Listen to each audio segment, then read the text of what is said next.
Haley wants to do 3 songs. Unless you have a better request. Yeah. Okay, so we're going to start with number 57. So we're singing out of volume 2 tonight. And song number 57, Ikarunchi Medikoini. And it's the first one there in the chat. So I just want to sing this song. Yesterday was the anniversary of the passing of Diego. So 6 years since he died. Somebody who was a teacher of mine, a wonderful ayahuasquero, somebody who left quite a little bit of a legacy. So sending a lot of love and well wishes to his family and to all of the teachings and all of the songs that he planted in the hearts of so many people around the world. This is one of his icaros that has been put to guitar.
deep inside, and its path it is divine. It's the way of the vine. It grows deep in the forest, it calls us deep inside. It grows deep in the forest and calls us deep inside. Inside lives the light, the darkness fears its soul. Let's leave behind the fear and return to our home. Let's leave behind the fear and return to our home. Inside lives the light, the darkness fears its soul. Let's leave behind the fear and return to our home. Let's leave behind the fear and return to our home. Our home, it is the truth. It has never left you. In the end of your days, all that's left is the proof. In the end of your days, all that's left is the proof. Our home, it is the truth. It has never left you.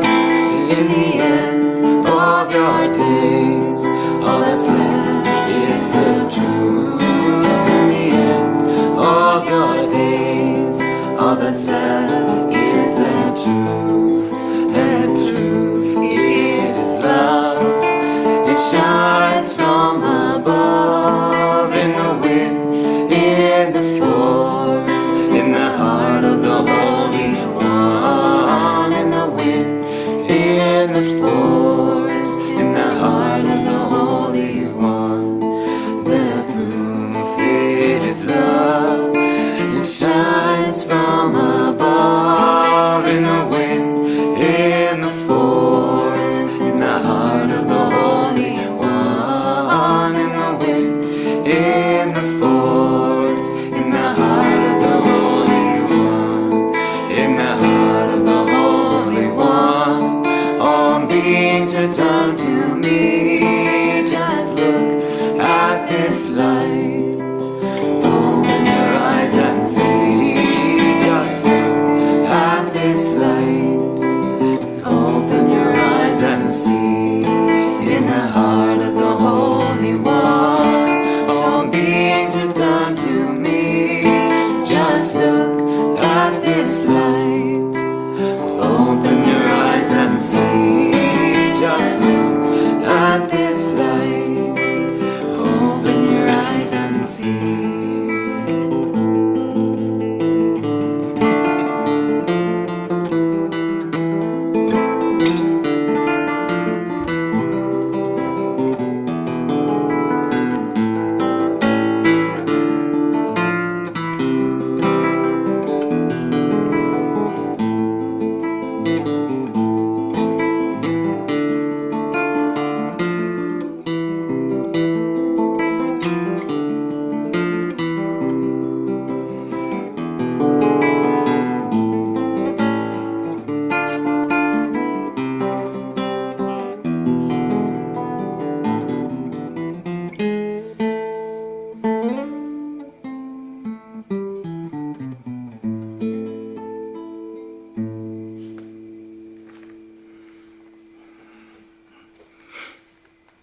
Well, I was going to suggest Holy Mirror for Sam and Timo.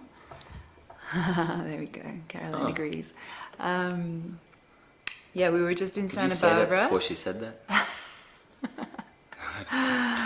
We were just in Santa Barbara with these beautiful people and had a really lovely time. So this song is for you.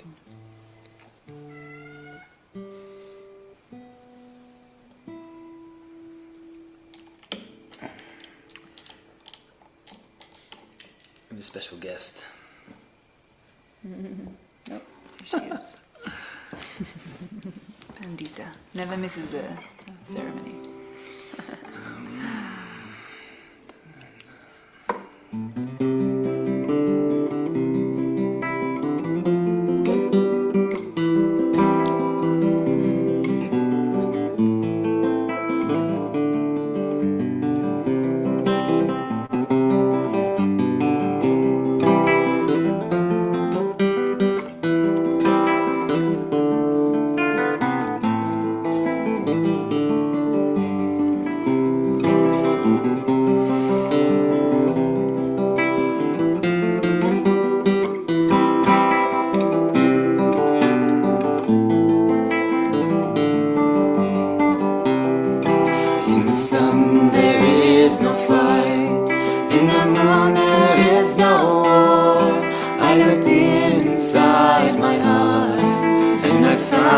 holy near.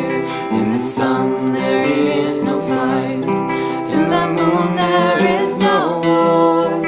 I looked inside my heart, and I found this holy mirror. It's a truth that can't be found on the sky or in the ground, but found here and now, in the eye of every child. It's a truth that can't be found in the sky or in the ground, but found here and now, in the eye of every child. Only truth will set you free from the ideas of your making. Leave the illusion and see this garden we are given. Only truth will set you free from the ideas of your making. Leave the illusion and see this garden we are given. In this garden we are given a life that can't be taken. It's not born of the boy, and in death will not be shaken. In this garden we are given a life that can't be taken. It's not born of the boy, and in death will not be shaken. In this life is the peace of Christ, it's the compassion of the Buddha, and the love eternal and endless of our divine mother. In this life is the peace of Christ, it's the compassion of the Buddha, and the love eternal and endless of our divine mother. It's that which has no other, no name can name its own. The truth cannot be held, it's what's left when you let go. It's that which has no other, no name can name its own. The truth cannot be held, it's what's left when you let go.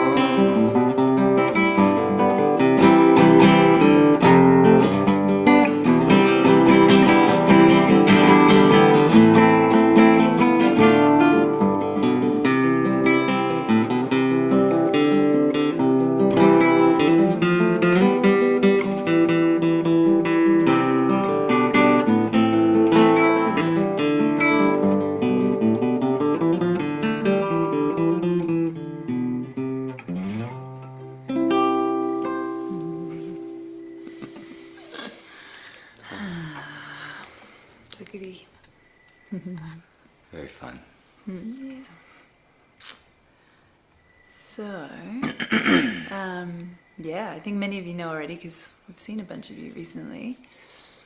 But we've just returned to the lake, which feels so good to be back here at Casa Floresta, to be back on the waters of Atitlán. And the beauty here, there's still some nice rains going on at the lake. Although today the wind came in and it felt like there was a dramatic shift to dry season, so we'll see. We should still have a bit more rain though, maybe another week or two. And the forest and the gardens have grown up around us. Everything's looking really lush and beautiful from all the rains.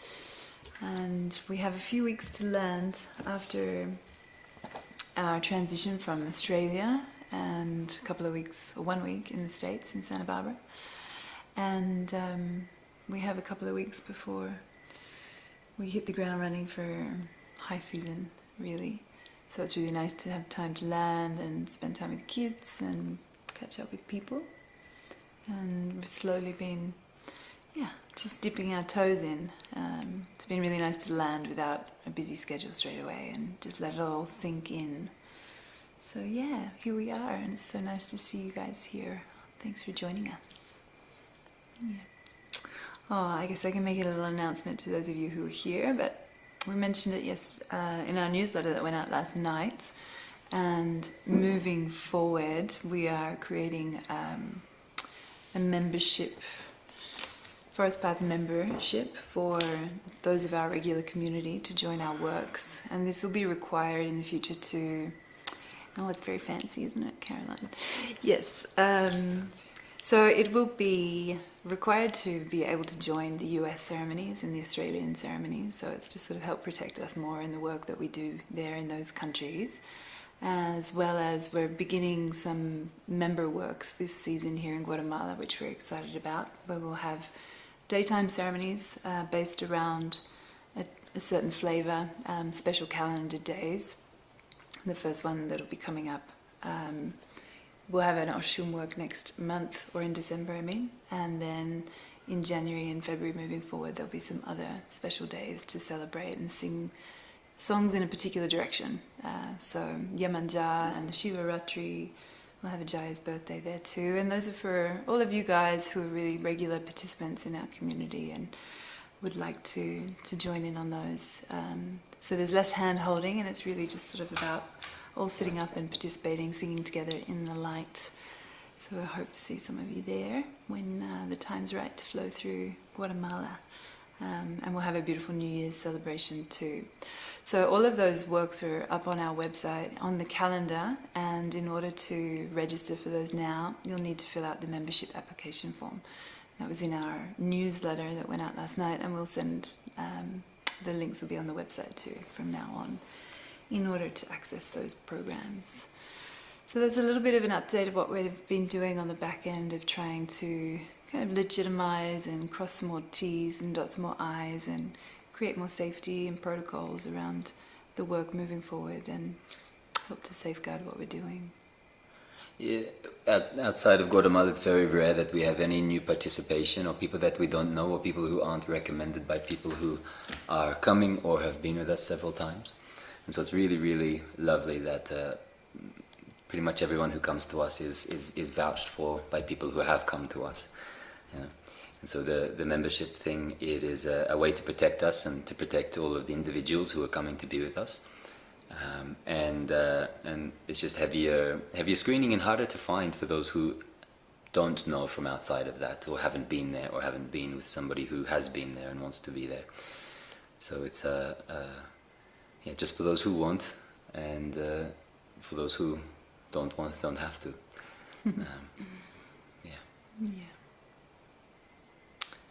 Yeah, that's the update for now. I'll leave Jaya to say something wise. We're gonna do bedtime with the boys. Yeah. 7:30. So I'll leave you guys to it with Jaya, and I'll catch you next time. Okay, my friends. So how lovely that we get to be here. It's always such an honor just to say we're going to do something like this, and then you all show up. We only just started doing this a few months ago, just once a month, just see what happens, just to make an effort to, because Haley and I, we're not such online people, don't have such online presences and things like this, but I think we are part of many people's worlds, so we're just trying to keep up to date with that. And just in the past couple of months, just from the newsletter, there's like over 100 people signed up for this call, so I'm surprised and happy that we get a lot of good feedback as well. A lot of people have shared whatever it was that was said in some time was important and valuable for them. So hopefully these calls are worth your while and worth your time. But really, the thing for me, I think probably I said before, it's we had a ceremony 2 days ago, a church ceremony, and there's something which I found out from one of my friends here online with us, who grew up in a Quaker tradition. And I started learning a little bit more about Quakerism and how they sit in their church in silence. Silence is their prayer, listening for the small, still voice of God, or the still small voice of God. And there's no hierarchy. And whenever anyone gets to that session, they have many other sessions, but when somebody gets to that session, it starts, and when the last person leaves, it ends. But the whole thing is conducted in silence, by silence, in a practice of deep contemplative listening. But why I'm thinking of that is because quaking, I found that it's a form when, from that stillness, you're kind of moved by the Holy Spirit. You're moved and you're shaken, you're trembling, you know? And sometimes that trembling comes with words, and then the person discerning whether it's coming from their inspiration, a divine inspiration rather than just their ego wanting to say something, they'll stand up and they'll quake. They'll say the word or the message or the teaching that is present, because it's present there for everybody. And I really like this because for me, I've found that naturally in the ceremonies that we conduct and in the medicine spaces. So 2 days ago, at my neighbor's house where we do some of our church works as well, the medicine was very, very strong, very, very beautiful. We call it a very good current. You know, it's a good work. There's a good current in the room, and I got just shaken, and I was very in a deep place called the mirasao, you know, when the vision is happening, and the mirasao was shaking me, and I couldn't do anything. But when the moment there was the silence, and then the voice spoke, and it's like this generally.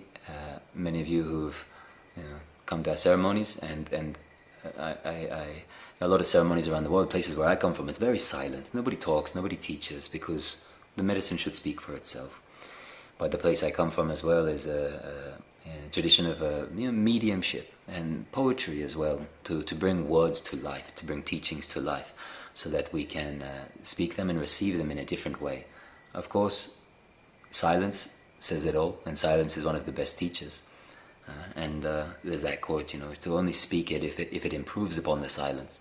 But if we were to take that literally, we'd never speak at all, because nothing can really improve upon silence. It's so beautiful,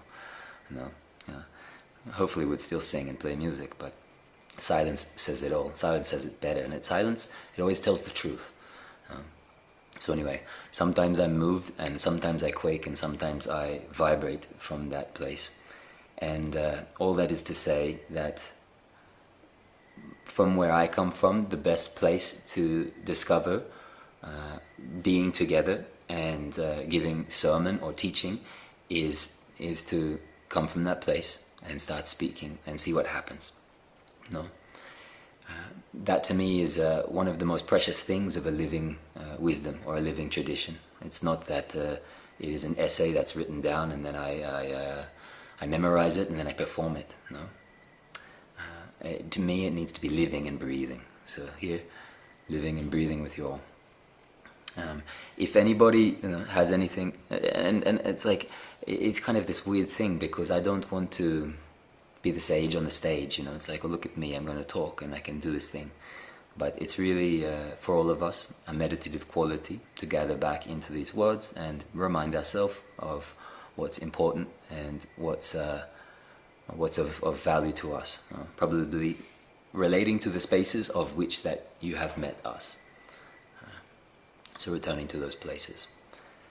If anybody has anything to interrupt me with, feel free to interrupt. Feel free to put anything in the question box, the chat, or just speak up.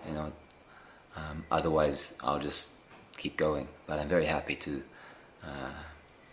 intermingle and converse and dialogue. So as we get started, it would be somewhat of a waste of breath if I just mentioned how beautiful silence is and then I just kept on talking and talking and talking. So I'd like us all, just wherever you are, to take a moment of silence for yourself and to pay attention, to close your eyes, to let your body settle, and just to breathe.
And so just noticing the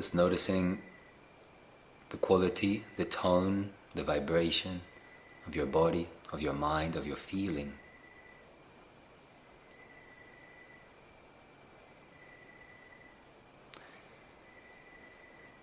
The quality of meditative noticing, it is without interpretation. So how can you notice your body, your mind and your feeling without interpretation? It means you don't label it any sort of thing. When we label it, we put it in a category of memory from the past or anticipation on the future. Can you just let it be unnamed?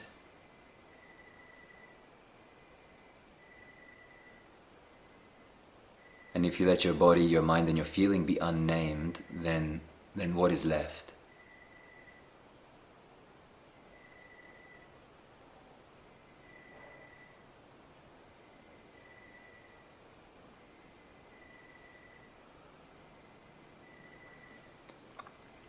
So the essential task for us is to remember what is essential. The essential task for us is to remember what is essential. What is essential is your essence. Your essence is not to be confused with forms or names. Sometimes when we think of the nature of something, we think of its form, like the form of a flower, or the form of a leaf, or a tree, or a mountain, or a person, or an eye. But the essence or the nature of the thing, it is invisible. It's a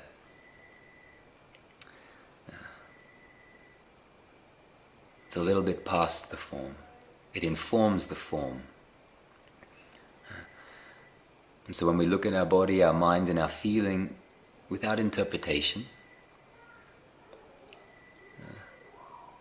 what is there? There's an essence. There's an essence of what it is like to be you. There's an essence of what it is like to be all things. And the funny thing is, if we trace the essence of one thing back, it's like pulling the thread of a sweater, and we find that its essence is not just related to everything else, but it's the same essence. I think there's different layers, there's different levels.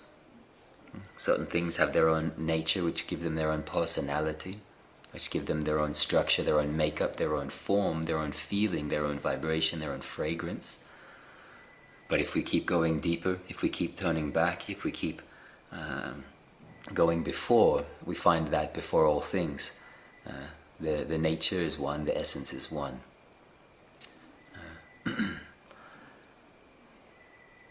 I believe that if we put our attention there, it is a purifying force. It's like a holy river, a holy water that flows, that quenches our thirst and satiates the craving of the mind. And it is what many of the spiritual paths, traditions, religions, schools of thought, it's kind of at the heart and center of many of them. It's to put your mind in the presence of the big presence, to put your heart and soul in the presence of your own essence. Sometimes we fall short on this task when we put our presence on some idea of an essence that is very far away, on another planet, in the stars, on top of a mountain or something like this. So for me, I always want to begin and remind us that the task of spirituality, the presence and essence of ourself, it is not at a distance, and it's not in some other time, which means it's right here and now. And if you can become present with what is here and now, there's an immediacy. And the mind comes out of the past, and it comes out of the future. It comes out of the restlessness of feelings of past, and the agitation and anticipation of feelings of future. Yeah. Because if we find this place, it's very simple, but it's very easy to get lost. And we don't often come back to this place. We need a lot of reminders. I don't know why. Maybe it's the way we're programmed. Maybe it's because all of these huge companies and advertising campaigns have all the money in the world to try and interrupt our attention, to distract us. Maybe it's because our survival is geared one way, and so it takes a lot of privilege and it takes a lot of luxury for us to sit still and say, I'm going to pay attention, just here, just this. So entertaining the quality of attention just on your own being, it's a beautiful thing.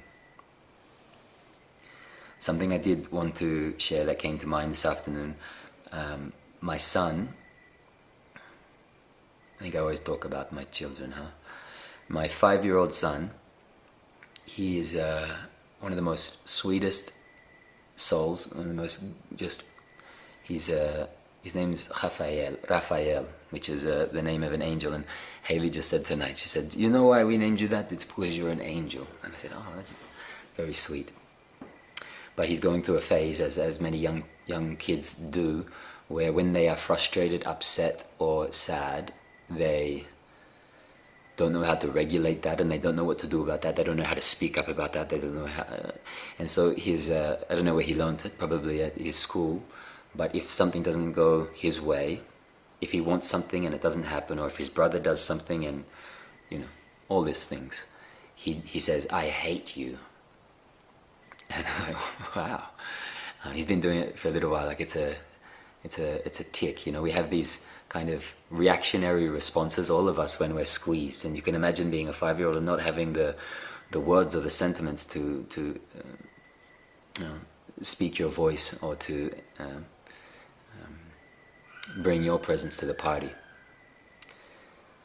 And I talked to him about it. I say we have better vocabulary. He's like, why can't I use that word? I said, we don't really use that word in our family. He said, why not? Well, I said, because we have better vocabulary. You can tell me how you're feeling with other words. You can start to learn and use other words other than that word, perhaps.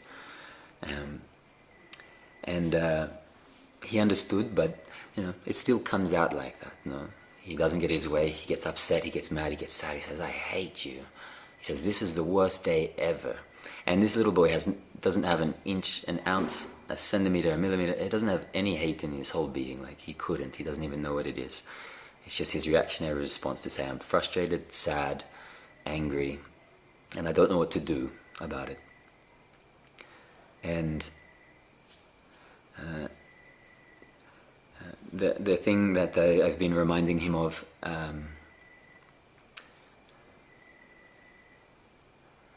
is, I tell him now, and it seems to be working better. I say, if you say you hate that thing, I say, my son, you don't want hate inside of you. If you say you hate your brother, where is the hate coming from? You don't want that inside of you. And I tell him that I took him and I showed him some worn metal outside that had been rusted by the rainy season, and I showed him the metal. I say, this is rust, and see, it corrodes the metal. I had to describe what corrosion is, and I told him how it breaks down from the outside in, and it eats itself from the inside out.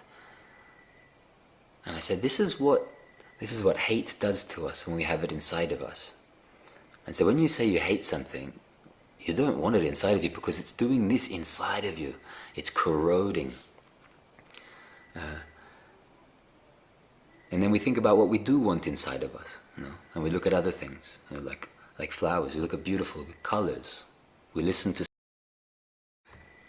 All right, Guatemalan internet.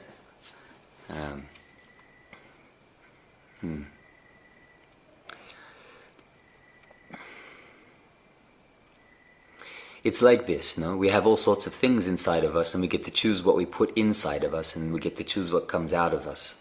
There's a quote by, it's just coming to my mind now, from the Bible, from Jesus, and he says, I think it's from the Gospel of Thomas, actually, one of the Coptic Gospels. He says, it's not what comes out of a person's mouth, it's not what one puts into their mouth that does them harm, it's what comes out of their mouth. And so I've been considering these reactionary responses, the things that happen when we are squeezed. And what comes out of us, there's this old, there was a saying, I think I got it from Wayne Dyer actually, a wonderful man. He said, when you squeeze an orange, out comes orange juice. He says, when you squeeze a human being, when we're in a tough situation, out comes our reaction, our response, our anger, our resentment, our rage, our jealousy, our insecurity, our stubbornness, our pride, our arrogance, like just the stuff, You miss your flight, and then you have to cancel these things and make new bookings, or life happens. But in those moments, we tell ourselves sometimes more through our reaction. Tell more about ourselves, sometimes more through our reactions than our actions. Not always the case. It's not perfectly balanced, but sometimes yes, and it's a very good place to look. So when you squeeze an orange, out comes orange juice. And he said this in reference to Gandhi. And Gandhi, he said, Gandhi was assassinated. He was shot, cold-blooded murder. And it said that at the moment of his murder, when they came over to see how he was, his reactionary response, his squeezing, all that came out. There was no rage, there was no hatred, there was no resentment. He just said, Ram, Ram, Ram, Ram. He was just saying the name of God with a peaceful look on his face. That when he was squeezed, being a devotional and religious man, the name of God was what was in his mind. And so, to me, I want to perhaps consider, if there's no other topics, what is in our mind. Because my work in the spaces that I work, for example, in the Ayahuasca ceremony, it is like sometimes I have a vision of like an eagle, with very, very big wings. And the eagle is steadfast and stable and calm, and it sees from a zoomed out position, and it is aware of the periphery, the left and of the right. It's aware up and down. It's aware what's in front of it, and it's also aware what's inside of it. And what's happening inside in those moments is a lot. There's a whole kind of palace that is opened up through those doors, and we can go far and wide out there in what we call the astral. And so in those ceremonial situations, to be an eagle is to have a wonderful guardianship and relationship with one's own mind. Because generally, and I talk about this in the meditation course, generally for most of us, we believe what comes through our mind. We think that the thoughts that we are thinking are us talking to ourselves. But very simply, when we watch the thoughts, we see that we can watch the thought and they can become an object, and therefore there is a subject that is watching the object. And very quickly we discover through meditation that we are not the thinker. We are what is aware of the thinking. We are not the feeling. We are what is aware of the feeling. And when this happens, it's not when we realize this, it's not to disregard our thoughts and feelings, but it's to hold them like those wings. It's to hold them in that calmness. And when we can start to penetrate this kind of precise presence, or this pristine awareness, or a little bit more attention in our life to watch the mind, we start to see that all sorts of things come and go from there all of the time. It's kind of like a social media feed, things just popping up randomly out of nowhere, like sponsored material and advertisements. It's not that bad yet, and hopefully it never will be. But there's something to be said about guardianship over one's mind, to be a sentinel. I think of a sentinel to be a watch house, to be a lighthouse. To be a lighthouse for others is first to be a lighthouse for yourself. And to take care of people in those spaces is to be selfless in your own mind. Because when in a ceremonial sort of landscape, somebody talks about holding space. I never liked this term, sorry for those who use it. I always criticize it. I say, the space is already held. The space holds you. You can't hold space. You can only let go. There's nothing you can do there. But we know what we mean by the term. It is to be present and not to be full of our own stuff. And not to be full of our own stuff takes a great concentration to have a clear mind, to follow the words, to follow the music. Which is why many of these traditions and ours are musical traditions. You can't multitask, or we can multitask, but we can't think about all these other things, what's happening tomorrow and things like this. You take a dose of a strong psychedelic like the sacrament of Ayahuasca, and you're playing music for 8 hours. Where are you? You're not only here, you're not only with the music, you're in the space. And that presence, again, it's like wings. And it spreads out, it's vast. And that's what that's just one of the things that it takes. And from that awareness, that when there are big reactions or big processes, we can feel the quaking, you can feel the emotion, the sadness, the anxiety, the fear. You feel the fear moving through. And sometimes the fear is contagious and it moves through many people. My job, if I'm paying attention, if I'm present, I don't give in to agitation. I don't give in to anxiety. I don't give in to fear. I see it. I feel it. It moves through me. It's going everywhere. It's all around. I feel everything. But it comes and it goes. It doesn't hold on because there's nowhere to stick. Because in that space, there's a pillar that I align to. And for me to align to that pillar is to be like that pillar. To be a calm, unshakable force. And that calm, unshakable force, what I've learned through my experience and through leading the ceremonies the way that we lead it, is that that force is more powerful than those other things. And generally the whole room, somebody's in a very difficult and different place, and they open their eyes, and they might see me or one of our assistants, one of our team, standing there, very calm. And that person says, okay, if they look like that, then everything's okay. Because the truth is, everything is okay. And so we need more pillars of okayness in the world, more spiritual teachers who are not fanning the flames of chaos and confusion, but are standing like a lighthouse. The lighthouse doesn't move. The lighthouse doesn't need to go anywhere. It doesn't need to, compete. It's very meek. It's very humble.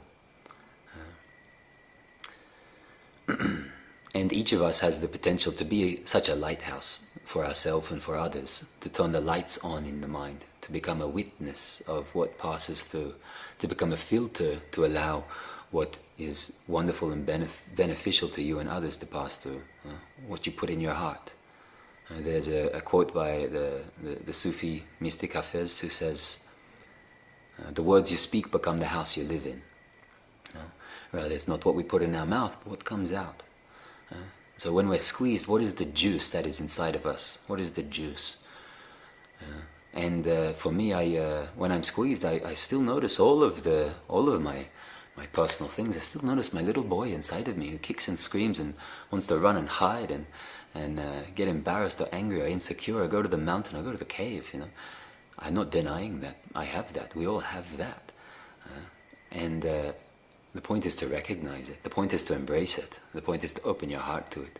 Because the more we turn our back to it, the more it grows, the more it gets louder, the more our reactions turn into strange habits and addictions and patterns and avoidance strategies and all sorts of things.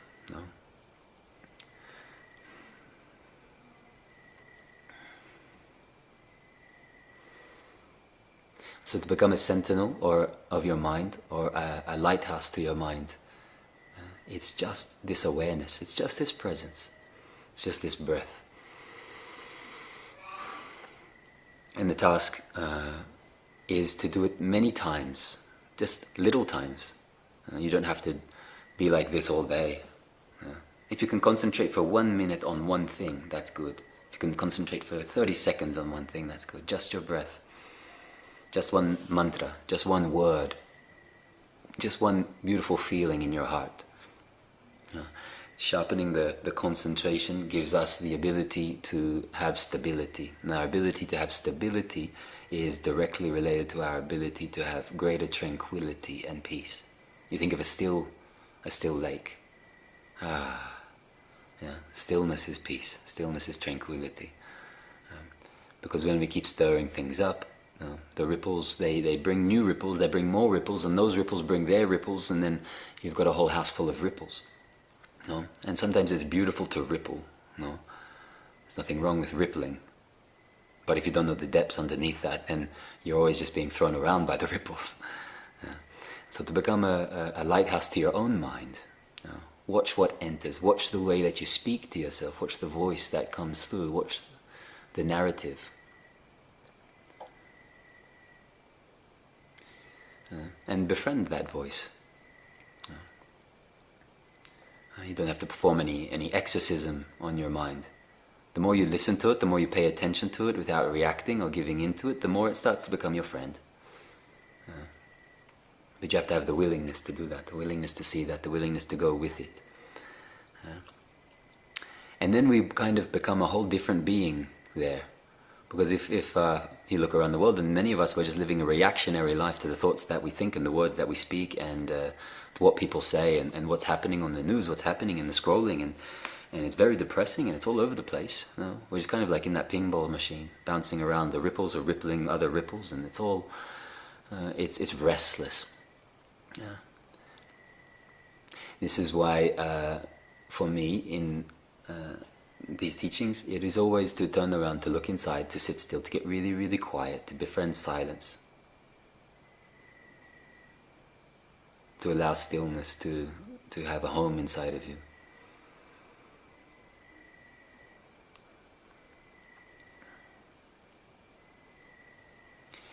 Because if we get really clear on what we want, yeah, short moments many times until they become continuous, says Caroline from Tulku Orgyen Rinpoche.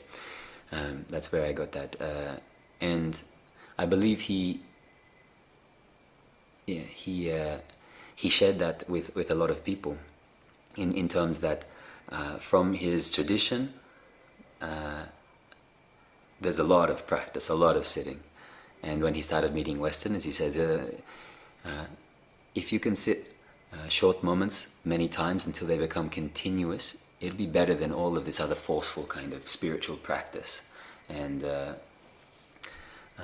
forcing yourself into sitting for long periods, or drinking big cups of medicine or anything like this.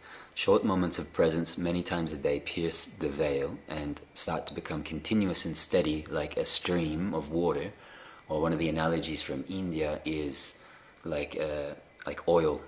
You know, the oil is dripping, and the oil is just smooth. It's just dripping down so smooth. We can have this experience through long periods of contemplative meditation, of sitting practice.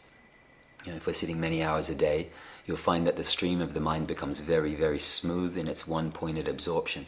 But this can also happen through short moments many times until it becomes continuous, says Tulku Orgyen. And it's true. And I find it personally, I wouldn't say more beneficial, but sometimes more useful for everyday people. Because, like I said, we're very forgetful. So if you have alarms, if you have moments of reminders to come back to this place, just to stop, just to press pause. But if we stop more, we get really clear, we can start to sharpen the focus and the attention. The most important thing is we start to notice all of the places where we get lost. Because if you start to shine a light on, then you start to become aware of all the shadow. If you start to become present, you start to become aware of all of the times when you're not present. When I say short moments many times, some of you are like, yeah, I'm doing that. Oh yeah, I have practices of presence. Some of you have got serious practice of meditation, and some of you are like, oh, I could really use more of this. No. First thing in your morning, like, if you don't need your phone, lock it away. If you don't need it at night, I mean, we're needing it right now, if it's nighttime where you are, but put it away. You don't need it. We've forgotten the old, the satisfaction of sitting and listening, not meditating, just sitting. Even if you don't have a view to look at, just sitting there. If you use your phone 2 hours a day, which probably here most of us do, probably here some of us use it for double the amount, but if you use your phone for 2 hours a day, in 1 year, just 1 year of your life, that will be 1 month. That'd be 30 days. 2 hours a day over a year is 1 month. 1 whole month of your life. If you add that up over a lifetime, it's between 6 years and 15 years, depending if you're using it for like 2 hours or 4 hours a day. Imagine 10 years of your life is this, holding your phone. Granted, it's something that is somewhat of a necessity for many of us. Some of us have the luxury for it not to be. But we are doing it, and we're doing it, but we can certainly become more aware of the length and the time of what we're doing it, of how long we're doing it. So I don't know if you wanted to know that. Hopefully it's good news. But if you put it away more and simply sit and listen, right now I can hear the lake, I can hear the crickets. Even if you can only hear the traffic, beautiful, listen to it. I can see cars going behind somebody out there. But it's such a wonderful thing, such an important thing when everything on here says the world's going mad, to go and sit in the world, to go and sit in nature and breathe and say, no, everything's okay where I am. Everything's okay where I am. And so where is it that you are? Where is it that you put your mind? Where is it that you put your heart? What is it that you feed? Not just the food, what is that you're consuming through your eyes, through your senses, through your ears? Because if we want peace, where is it?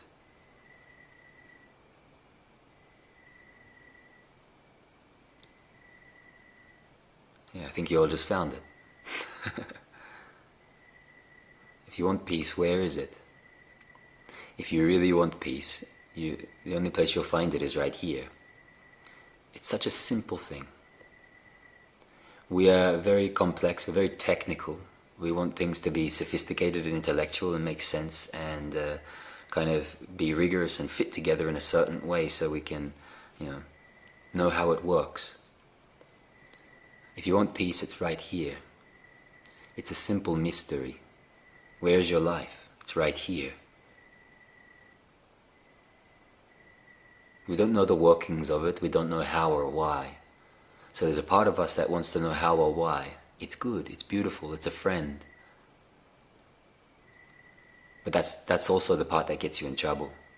It's also the part that's hard to turn off. It's also the part that goes round and round and loops and spirals and looks everywhere and doesn't know what it's looking for. So there's another part that doesn't need to be technical, that can be simple. And so I say, where is peace?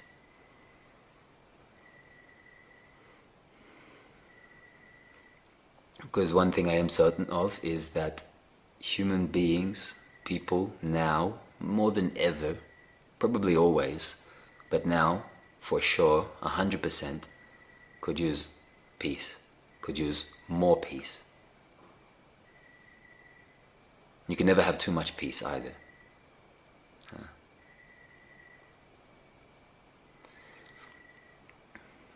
So when you consider what's in your mind, what's in your heart, what you're being fed, what you are feeding, what it is that comes out when you're squeezed,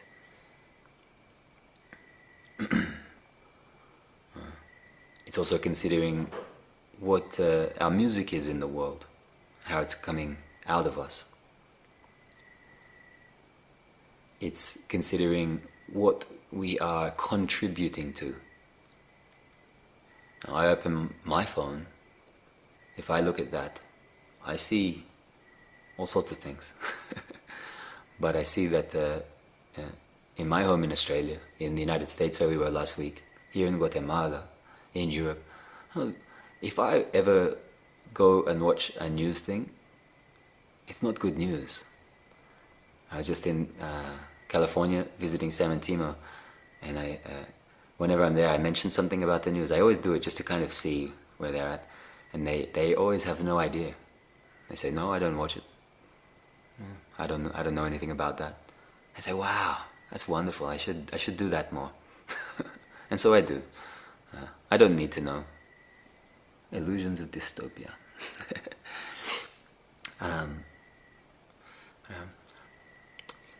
And so not knowing is not to be ignorant, it's not to bombard ourselves with information. You can still be informed on all of those things, but look how it affects you. Look what it does to your mind, look what it does to your state, look what it does to your mood, your feeling, your vibration.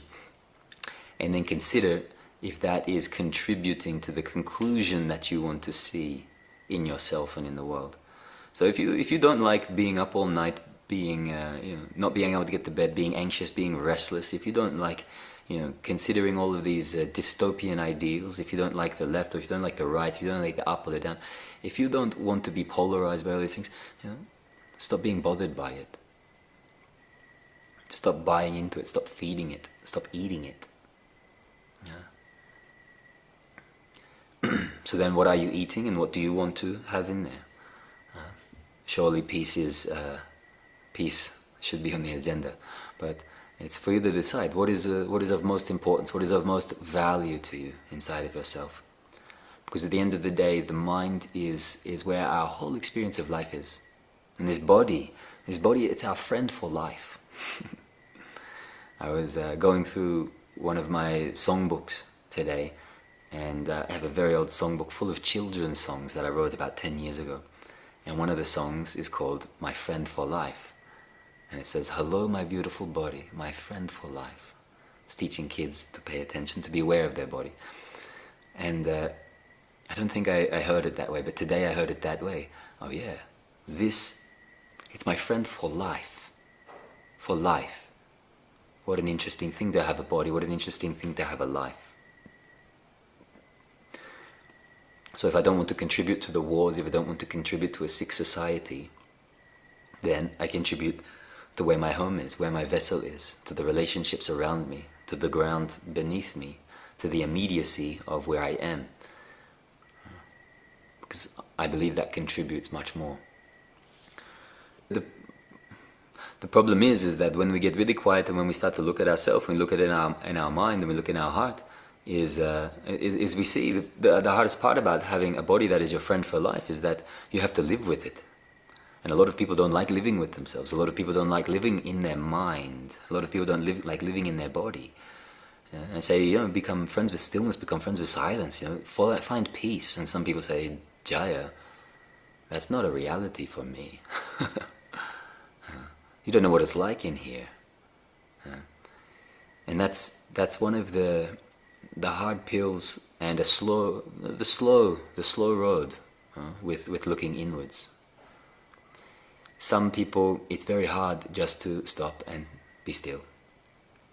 And the advice I usually give, it's like a rope, a tightly bound rope, and you just go one string at a time. It's like if you have a whole picture, you just get one little inch of it. If you have a sand painting, you just get a few grains of sand at a time. If you have a mirror that's foggy, you just work on polishing just the corner. Because sometimes trying to clean the whole thing, it's hopeless, it's helpless, and it makes you more upset and more flustered than you were before. But if you can find one little island, all you need is a tiny, tiny island, microscopic island of peace. And if you can land there inside of yourself and let all the other things come and go, pretty soon that island starts to grow. Because if we don't have the willingness to look inside, then we are pulled about in all sorts of directions. And being pulled about in all sorts of directions, we forget this thing, that what is most valuable for you? What do you really want? And when we forget what we really, really want, then we get lost in drama, the display of drama. The he said, the she said, the what's happening over there, this is melting, that's ending, everything's damned. We get caught up in the narrative. In our mind, when we watch the mind, when we are squeezed, there's the voice of complaint, there's the voice of doubt, the voice of insecurity, the voice of jealousy, the voice of envy, the voice of anger. All these voices, like little children inside of us, like my 5-year-old son, who don't know what to do exactly with it. And so what is it? And you say, I hate you. What is that feeling? Is it corrosive? Is it like rusting? And do we spend more time with that than the other thing that we want to spend time with? That's the essence, I think, of what we're trying to talk about today, right? And so when we fall into these things, well, I have a teaching. I don't know if I shared it recently. I don't think it was on one of these calls, but it's another one of these kind of things that you probably wish that I didn't say, because then you'll hear it all of the time. You'll be like, damn it. So, well, first of all, the complaints that we have, outwards, reactionarily, the complaints we have in our mind, I hear them in myself all the time, and they kind of, I become so aware of them that they drive me crazy. And so I made a wish. I made a pithy, short line statement that is kind of like it's very memorable, and it says, "Turn the volume up on your complaints." Just turn the volume right up. You want to really hear them. Yeah, because some of the things that we would rather not have so much of, some of the things that are corrosive in us, some of the things that point to the negative things outside of us that we would rather not see, we become so conditioned by them that they are kind of this state of amnesia, where we fall into it and we give into it and we follow it and we feed it and we keep feeding it, and then we say, I wish I wasn't feeding that thing, and we do our best to dig ourselves out of the hole, but we kind of, it's like this. So turn the volume up on the complaints. Why would you turn the volume up on the complaints? So you can hear them clearly. If you can hear them clearly, you won't want to feed it anymore. If you can hear them clearly, every little complaint that you have in your mind when you go to the city, when you leave your house, when you open up your phone, every little complaint that you have, every little resentment, if you turn the volume up and you hear it clearly, you'll say, just like me, I don't want to live with this crap. You there? Okay. You looked frozen. So, turn the volume up on your complaints. Maybe that's wholesome. Maybe that's something that you wish I hadn't said. Maybe it's something that works for you. But turning the volume up on your complaints, because the voice of complaint, it never tastes satisfaction. And the voice of doubt never tastes peace. And so when we are driven by these voices, these vices, these deadly sins inside of us, they spin us around, but they pull a curtain, a veil over our eyes, and we forget. We fall into forgetfulness of our presence, forgetfulness of what is inside of us, forgetfulness of what we're feeding, of what is feeding on us, what we're feeding on. We fall into forgetfulness.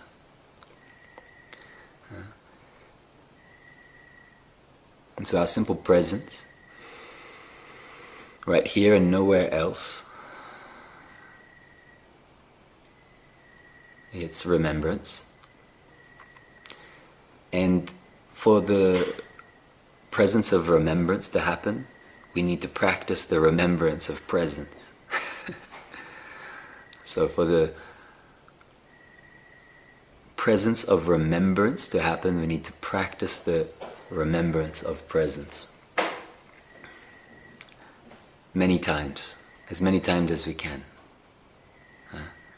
It's like going to the gym and lifting weights. You start getting stronger the more you do it, the more you go there, the more reps you do, the bigger the weights you put on there. Whatever your form of exercise is, you're doing reps. You're doing your 10,000 steps a day, all those things. You're eating your vegetables, whatever it is.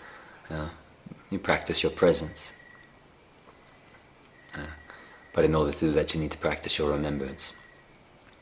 And in order to remember your presence, you need to turn back towards yourself. And you need to consider what is important. Is it in the anticipation? Is it in the anxiety? Is it in the news? Is it on the feed? Is it in believing what my mind is telling me? I don't know. I don't think so. And when all of this is said and done, my life will go by like the blink of an eye, and I wish I had paid more attention. So the last thing I would say is, just to summarize all of this, to remember presence, to be present, to pay attention, to consider what we put in our mind, to be a sentinel of our mind, to be a guardian of our mind, to be a guardian of our life, to be a custodian of peace, to be a protector of silence and stillness and spaciousness and the wholesome sacredness of all beings. It is a precious thing to realize. It's so precious because most people, they do not see further than their own nose. And those people that don't see further than their own nose, they don't see what is right under their nose. And what is right under their nose is this beautiful breath of life, is this beautiful breath of presence that is not just your own personal presence, but it is the big presence of the universe. It is the presence that was before all of this. It's the presence that will be there after all of this. If you connect to that presence, then everything falls into place, because nothing is out of place. This presence heals all wounds. It harmonizes all corruption. It brings everything back to itself, because itself is love. And in that love, it loves all things and makes all things new in that space of love. When you come to the presence inside of you, there is only presence there. That presence is like a lighthouse. And that lighthouse, it brings light to what is hurt, to what needs healing. It brings light to the shadow. It brings light to the darkness. It brings light. Light is in a sense of lifting the veil. Light is in the sense of seeing clearly, of having clarity. Light in the sense of having spiritual peace. Having spiritual peace is having trust and faith that everything is okay, that wherever it's all going, it has an ultimate direction. Wherever it's all been, it's been well. It's brought us here. And when everything looks shaky and when everything looks in turmoil, there's still a light that shines, and there's still a love that loves you. When everything is unstable, there's still a stability that all things are vibrating in and of and with. And like I said in the beginning, it's not different than you, it's not separate from you, it's not other than you, it's not out there, it's not far away. It is what you are in your heart of hearts, in your essence. And so while we have this personal experience, this human experience, these earthly experiences, while we are able to feel the whole range of human emotions, of pain, of suffering, of anguish, of ups and downs, of life and death, of caring for our loved ones as they pass away, of caring for our children as they find their way, all of these heartbreaks, all of these heart openings in life. We must remember that life is a fragile thing. It's a delicate thing, but it comes from somewhere. It has a home, and it's going somewhere because it never left its home. And so a spiritual teacher in my position, and what I'm here to do today, is just to say, you know where that home is. You know that you know when you leave it, and you know how to get back there. And the person in my position to keep the faith and to keep the wisdom is saying, there is an ultimate direction, and we're all going there no matter what you believe, no matter which faith you come from. No matter how the world looks, no matter how absurd, disgusting, revolting, no matter how much hatred there is in the world, there is something that doesn't corrode. So let's just take a moment of presence to touch that within us that cannot be corroded, that cannot be corrupted. So breathe, relax your belly, relax your chest. Relax your face, your eyes, soften the mind. Don't go anywhere, don't do anything, don't think about anything.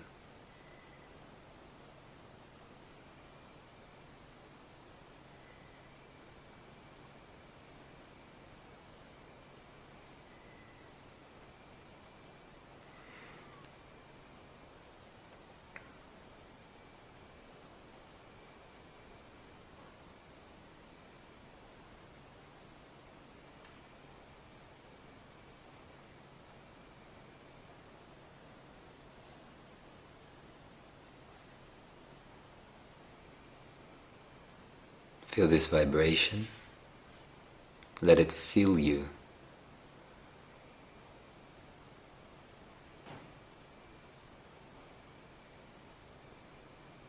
And breathe.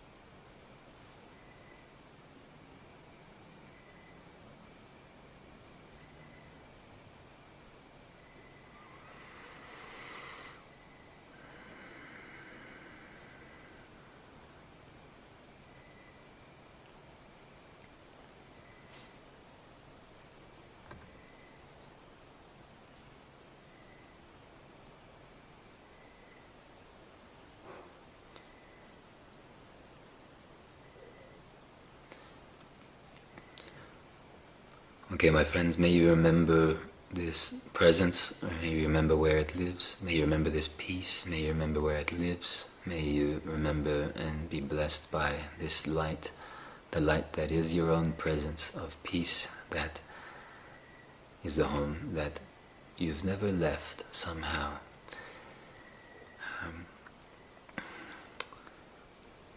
This is good for now, but really there's something here, just now. There always is.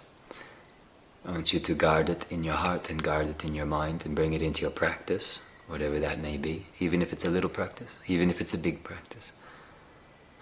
You connect to what just happened and you stay with it. You don't have to figure it out, analyze it or assess it. You just, if it feels, if the feeling's there, you connect to it and let it guide you, because you have it inside of you.